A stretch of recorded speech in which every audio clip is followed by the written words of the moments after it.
Hey everyone, in this video I'll show you how to turn your videos into a cool cartoon effect using CapCut's AI feature.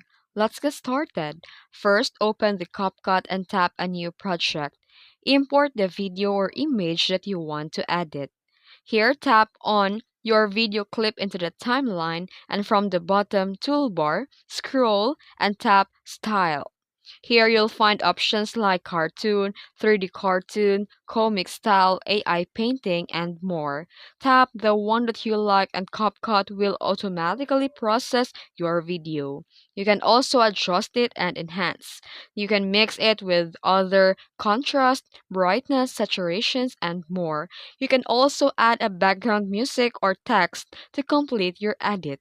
And that's it. You've just created a cartoon effect using CapCut's AI style feature. Try it out with different cartoon styles to see which one fits your video best. If you found this video helpful, don't forget to like and subscribe for more tutorials. Thanks for watching.